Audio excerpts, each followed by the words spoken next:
Erstklassisch mit Mischke, der musikalische Podcast des Hamburger Abendblatts.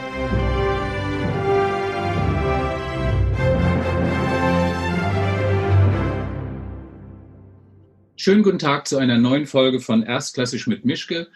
Wieder mal bin ich zu Hause in meinem Arbeitszimmer. Mein Gast ist jetzt heute etwas weiter weg, nämlich in Peking. Es ist der Pianist Lang Lang. Wir sind über Zoom verbunden. Ich hoffe, die Leitung hält und ich bin gespannt, wie das Gespräch verläuft. Also wir machen das auf Englisch, weil mein Chinesisch ein bisschen eingerostet ist, vorsichtig ausgedrückt, aber von vornherein. Thanks very much, Lang Lang, for being in this podcast and talking to me, and I hope the connection will be all right, and I'm really looking forward to talking to you. Thank you. My pleasure. Okay. Shall we start with an easy question or a difficult one? Yes. Easy. Easy one, okay. Gradually going to the difficult, yeah. You're the most famous piano player in the world, maybe even the most famous musician in the world. How does that feel? I just feel very honored to have the privilege to perform, to make music around the world, and I'm very, I'm just very grateful for that. Okay. Tell me about your life in Beijing right now. You've been there for several months, I guess. I actually just came back to Beijing to promote my Goldbergvariation recording. I was mostly in Shanghai during the last 5 months. Mm-hmm. So here, gradually, the life got back to normal, gradually, but not in the concert level.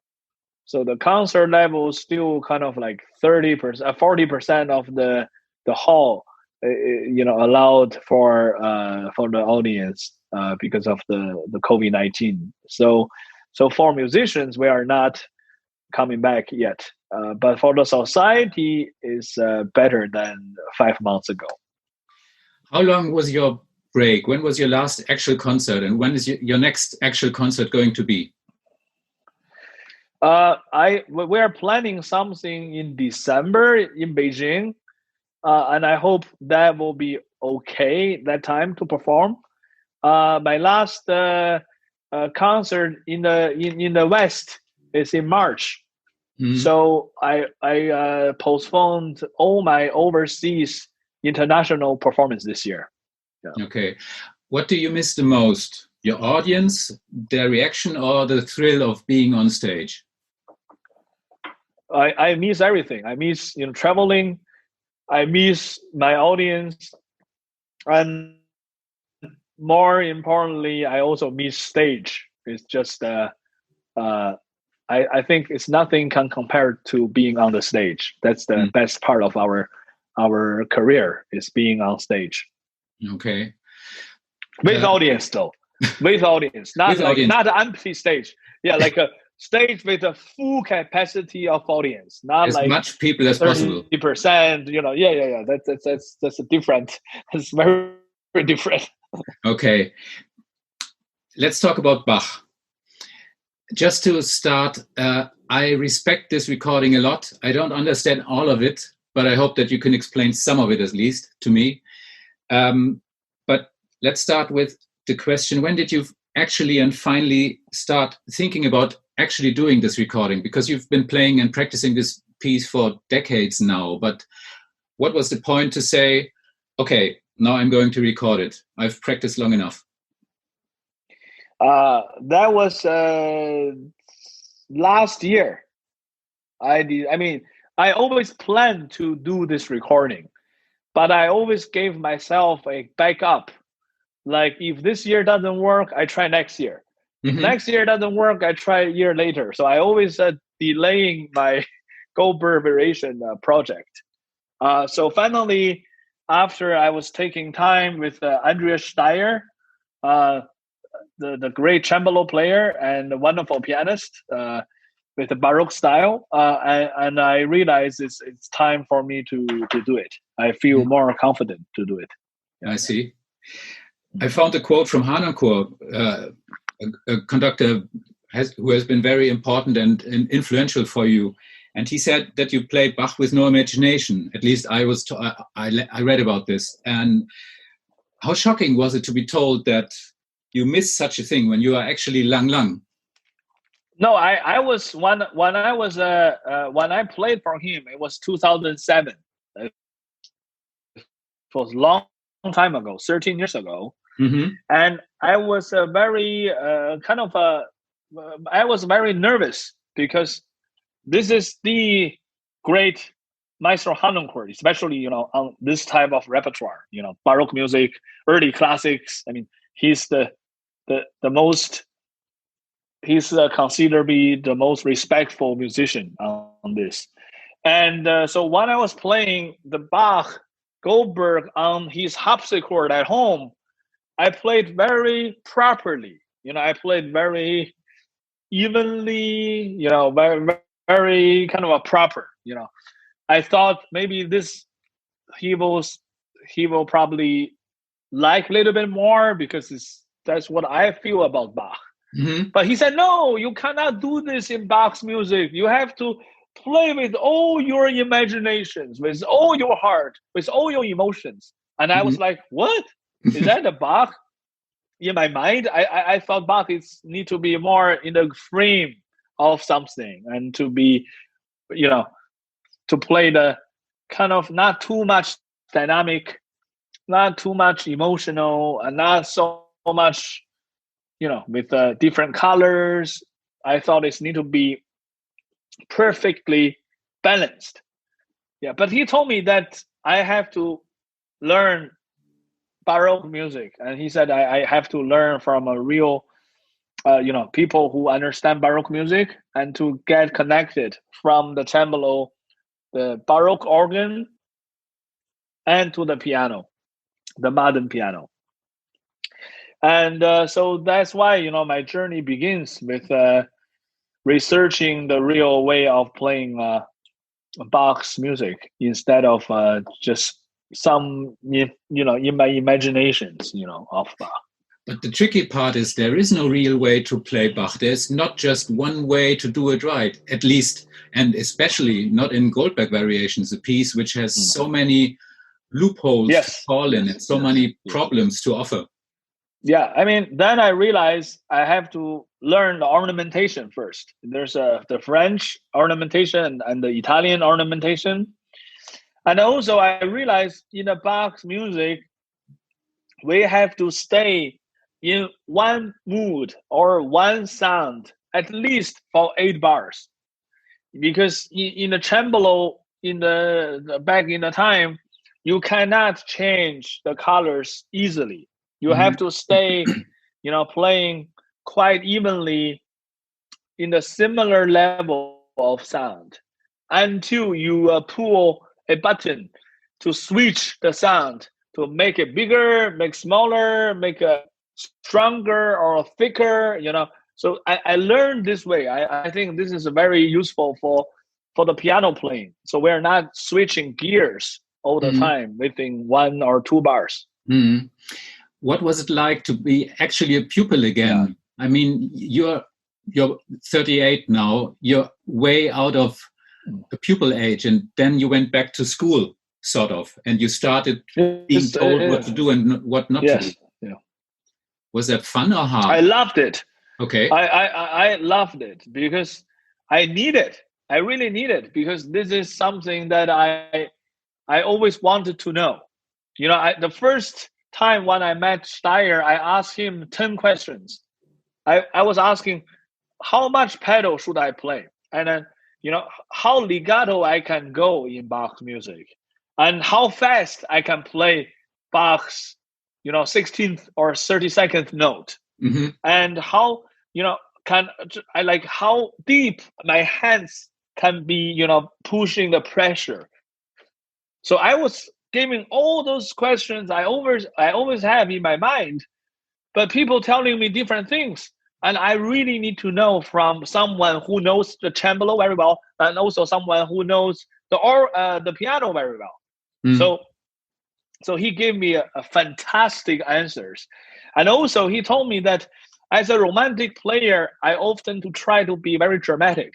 Mm. And he said, you have to be very, very patient, because this piece is 90 minutes when you repeat everything. Mm-hmm. And if you throw out every card already into the first 3 variations, then everything become very boring, he said. Mm-hmm. He said, less is more, If you do too much, it's really annoying. So all those things are really, very different concept of playing, let's say, Chopin or playing, like Rachmaninoff. It's the opposite of the strategy of making. But the last years, the last decades, you've been known for being even more than perfect, and now you've been thrown into a position of being wrong and being a pupil again, and being told that you don't know what you think you know, and you can't do what you thought you might be able to. So you're back to learning and back to being wrong again, and you seem to actually enjoy that. I really enjoyed it because only music matters, nothing else. Mm-hmm. I found a story that you've damaged the instrument of Harnoncourt while playing in his house. Is that true? And what happened, if it's true? I think I broke a string of him because maybe I pushed too hard. Uh-huh. Yeah. It's okay. Only one string. Okay, so no harm done. But no, it's still okay. Okay, if you enjoyed getting into the knowledge and finding out what these pieces are about and what this style is about, why playing on a modern piano then? Why not going all the way and playing on a harpsichord? I can't, because I'm not a harpsichordist. I don't have the skill of playing on the harpsichord. It's another skill. My finger is not used to that instrument, and there are a lot of things I don't know how to do it. It's just I cannot control that instrument. Mm. Yeah. Wouldn't that be a nice challenge? Yeah, I just couldn't do it. Wouldn't that be a nice challenge? No. No, I think it's great for me. It's great for me to learn a little bit and to learn the skills to the piano. Mm. But I'm not a harpsichordist. It's unfortunately it's a bit too late for me to change the fingers weight, because I have to play really light. It's a different way of playing. It's just not working. Okay. If you mention Goldberg variations, everybody instantly thinks about Glenn Gould and his 2 recordings. You did 2 recordings as well, and his recordings are seen absolutely as perfect, and they are dramatically different. The first one is about, 40 minutes long. The second one is about 50 minutes long. Yours has about 90 minutes. So how was that, having this shadow in your back? Look, if Glenn Gould made all the repeat, if Glenn Gould makes all the repeats of his late version, he will also probably reach around 90 minutes. Okay. If he repeats everything, yeah. So I really love the recording of both of his recordings, but I personally prefer the later one. I feel that when he was young, he played everything very smooth, very sparkling. Yeah, but I feel there's a much more struggling, much more pain in the later edition, which I really like, because in this piece you cannot only have a few very smooth feels. You have to have some pain and some darkness and some difficult times, and I think this is why, like variation, for example, variation 20, it's a very in a way, and variation 15 is very sad. It's a very painful, very struggling, very difficult. It has to have that. And variation 25 is the climax of the ultimate emotion of the entire piece. And this need to have time to breathe, need to have time to digest after each cadence, going up and down, up and down, up and down. And so that's why I much prefer Glenn Good's later recording of Bach. So now we come to the parts that I don't actually understand, at least partially. Sure. I was wondering, if I look at some of the slow tempi that you use, you're very slow, you're using so much rubato, you're so romanticizing this music. I wonder whether this is actually okay, whether it's within the possibilities of experiencing the music, or whether it's just doing too much of a good thing. This is why I actually learned from Maestro Harnoncourt. He was singing most of the slow movement for me, starting from variation 13. I still remember this is exactly how he did for me. So he said, I cannot play. That's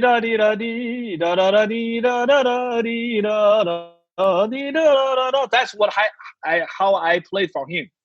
He said I need to do so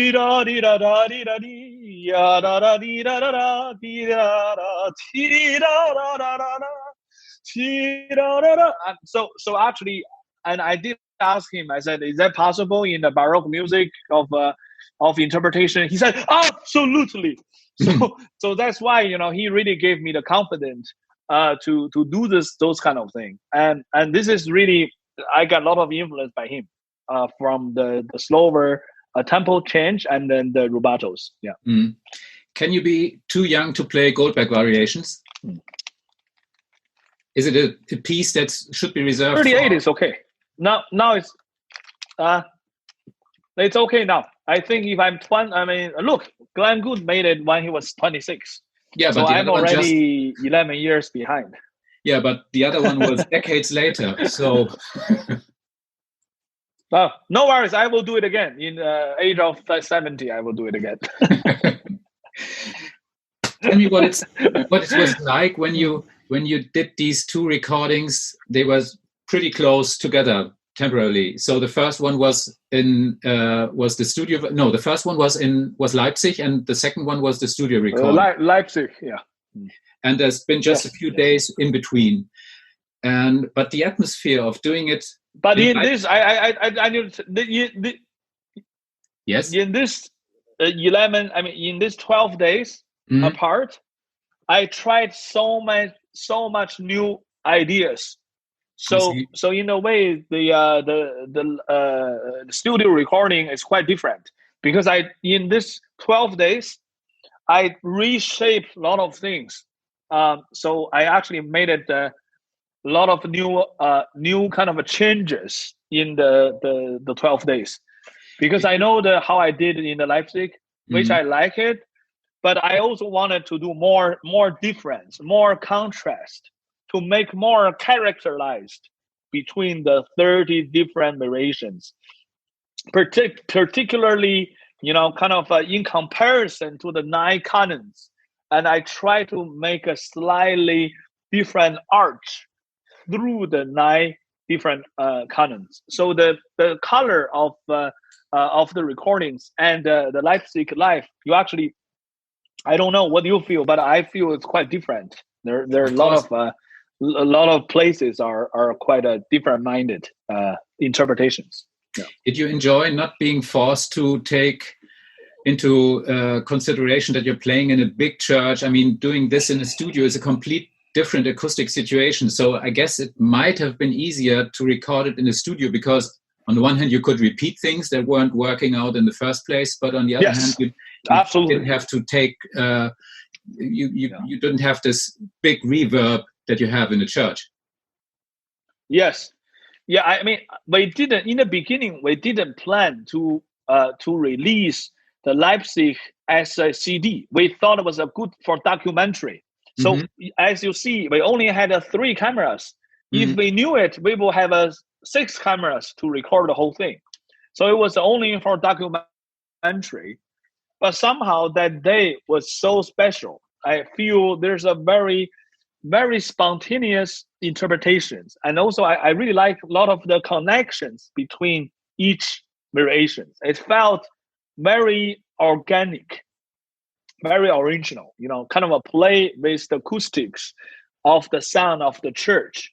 And look, when you have Bach next to the piano, that's like, you cannot repeat that.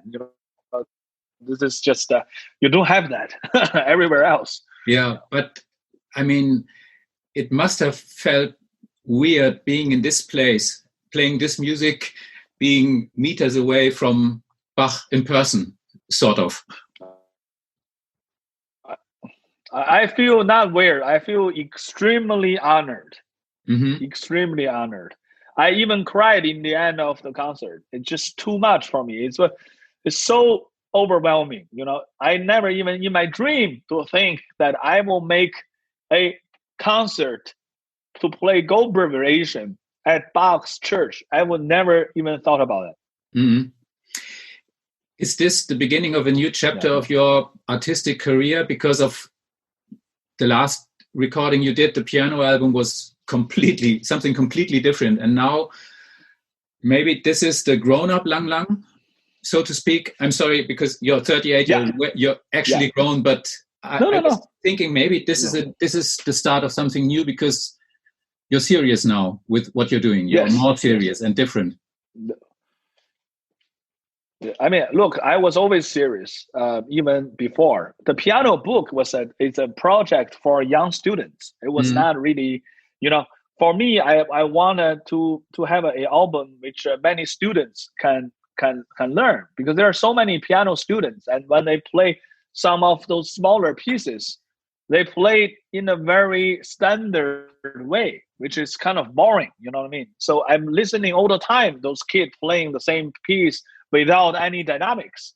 So I said, okay, let me do one and let me teach you guys how to play those little songs. So that was that was the idea behind. I see. But this one is a real, this one is it's a real artwork. It's a very different than the piano book. It's a different concept. Okay. But even before the piano book, I had a many serious project, playing Beethoven or playing Mozart, So, but Bach is another level up, I would say. So for me, at this age, I like to encourage myself to do better artistically. I want to improve myself. I want to learn new things. I want to get out from the comfort zone. I want a new challenge. So this is a new start of a new era of Lang Lang. That's what I would say. Yeah. How will having played Bach change your way of playing romantic music? I think play Bach will change me to play everything, because the balance of the voices, because in the romantic music it's mostly the roots here in the left hand, and then the beautiful flowers and the leaves of the right hand. But in Bach's music, everything switch, everything integrated.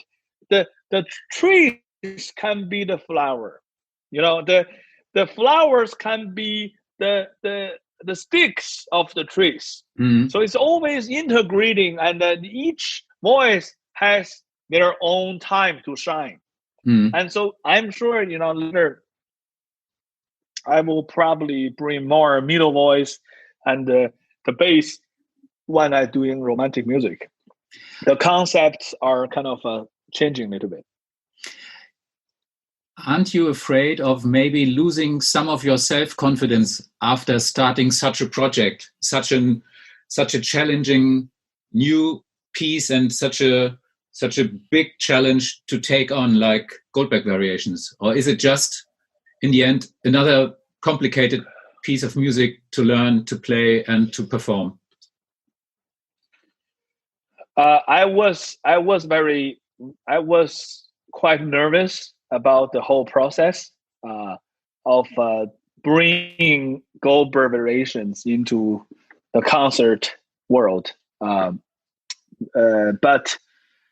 I have to, because this is also, sometimes in life we have to take a new steps. And I know it is difficult, but I always want to get myself into a new level of performance. So it's worth it. It's worth it to take the challenge. I don't know whether you personally know Yuya Wang. I guess you do. Not very well, yeah, but I know, of course. Okay. She gave a very interesting interview a few months ago when the world was still normal. And she said about her career and the way she sees her career, and she's 5 years younger than you, that there's always used to be an artistic goal for her, always and everywhere. And now I noticed that there are also flowers in life, a joy that I can smell. And she asked the interview person that she sometimes asks herself, am I God or am I garbage? So she's really in a conflict about what is she doing? Why is she hustling so much? Why is she always performing, practicing, traveling? What about the simple joys of life? I found this interview very open and very serious, and in a sort of way as well. It made me fear about her. It made me fear about people being under this sort of pressure and artists being under this sort of pressure. Can you understand her perspective? Right. I got married last year and I feel great. I feel I'm so grounded, so loved by my family. And so I feel very fortunate as a person, not only as a musician, but as a person. So, yeah, so that's what I feel. I'm really appreciating life. That's, but everybody's different. I totally understand if she has her own concern. That's totally understandable. Yeah. It's not easy life. Look, it's a not easy life being a musician. Yeah. Which is true. It's not. It's a really. There's a lot of challenges, a lot of loneliness, a lot of pressure. But we have to find a positive solution. That's life. Life is not always smooth. Life is not always beautiful. But we have to find a solution. Do you talk with colleagues about this, or is this just a sort of taboo topic that nobody talks behind backstage about fears, loneliness, depression, pressure? No, we always talk. We always talk about this. With every musician, we always talk about this. Okay. Yeah. We always talk about this. We always try to help each other to not think too much. To be relaxed mentally and physically. This is a great, after every concert, the musicians are always getting together, talk about, living problems, or, this is a part of our conversations, which is great because after this sort of conversations, we all feel better, and this is it's a very normal, you feel a little bit too much under pressure, and this is very normal. Yeah, but it's not that difficult to pass this difficulty. It's not that difficult. You just have to be open. You have to be open about it, and people will help you. People will support you. We are all human beings. We're not machines. Yeah. Since we still have 2020 now, I'm changing the subject drastically, but we're still in a Beethoven year. How does it feel for you? What about his anniversary? Nearly everything just fell apart. Do you feel a sort of loss, or is it okay because Beethoven will be around next year as well? Beethoven will always be there. It's a little bit sad this year because I'm supposed to play many Beethoven concertos to celebrate worldwide, but all the concerts are postponed. So it's a little bit sad, obviously, but maybe let's celebrate him again next year. They still have time to celebrate Beethoven. He's not leaving. He's always the most playable composer in the world, whether it's Beethoven year or not. Every year is a Beethoven year. So I'm not worried about him. Okay. If this year is a Scriabin year, maybe I'm worried more. Since I guess that you actually have plans in your head after Goldberg Variations, what is next for you? More Bach, Mozart, Ligeti, something completely different? I'm going to complete the Beethoven concertos. That's the next thing. So that's why for me, maybe next year is a Beethoven year or the year after. Yeah. So and then I will. I don't know, and then I will plan carefully about what after the Beethoven concertos. I will plan carefully. I don't know. It's too early to say. Yeah. Mm-hmm. Just to make a guess, because none of us can look into the future, but what do you think the classical music world will be like when all this Corona situation has vanished and become sort of normal again? It won't be normal, but it will be something new and something different. What do you think? How will this world look like? There will be much more concerts. I mean, people will love to come back to the concert hall to listen because, I think we all miss to be in one place to listen to music. I think I'm positive about when everything finished. Concert hall will be packed, and like the Hamburg Elbphilharmonie will be a concert every day for 2 concerts in the main hall. We already have this now, but shorter ones. I'm sorry to say, there's 2 concerts a day or 2 concerts at night, but they're just short and no intermission and small performances. Right. Mm-hmm. Is there anything still left on there will be more. Okay.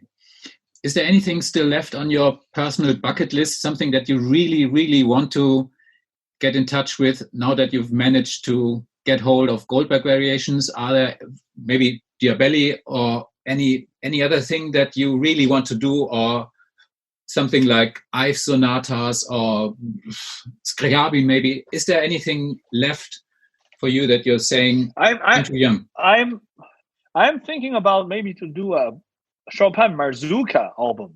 I'm thinking in the future, because it's very authentic. I want to do something has their own very personal, not personal, but a very original folk-oriented taste, like Marzoukas. I think this will be a very good thing for me to learn also.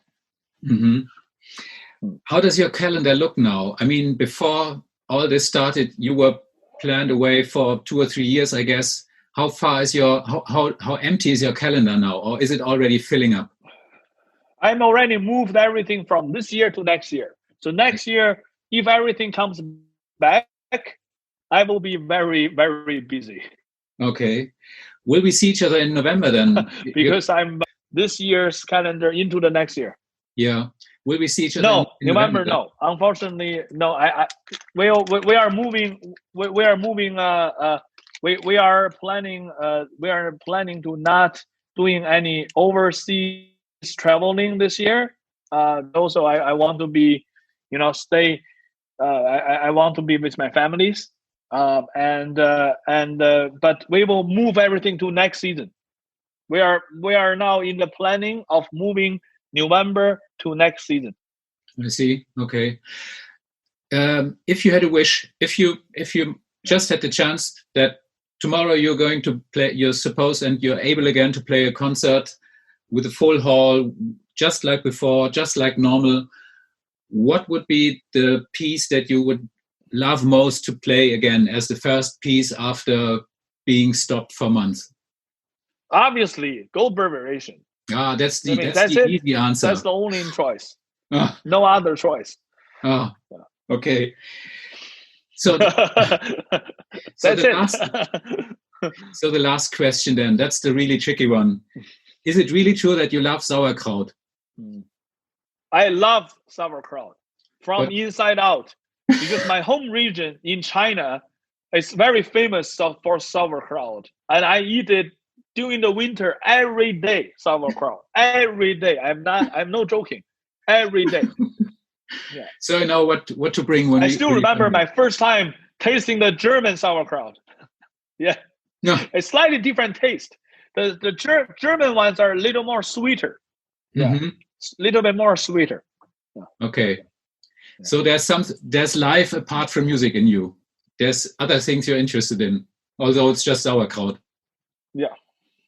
Okay. There also I was watching the European Champions League football when they resume play, and it's unbelievable this year to see how powerful is the teams now after the coronavirus. They play like a beast. They play like a beast this year.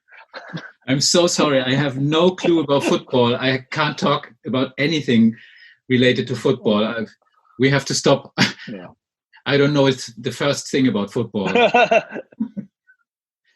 But they play much faster than before. That's what I want to say. Okay. Whatever. I have no clue. Yeah, much faster. But thank you very much. Yeah. I really enjoyed talking to you, and I'm looking forward. Now I sort of understand more what your recording of Goldberg Variations is about. And I think that we're hopefully going to see and hear a different Lang Lang than the years before. And I really enjoyed talking to you, and I'm curious to see you live again and to find out what it's like listening to this live in a concert situation. So thanks very much, and enjoy your time in Beijing as much as possible. Enjoy practicing, enjoy being wrong, and enjoy life. That's all I can wish you for now. Thanks very much. Thank you. And please stay healthy in Hamburg. I try that. Okay. Thanks very much. And goodbye. All the best. Goodbye. Take care. Bye-bye.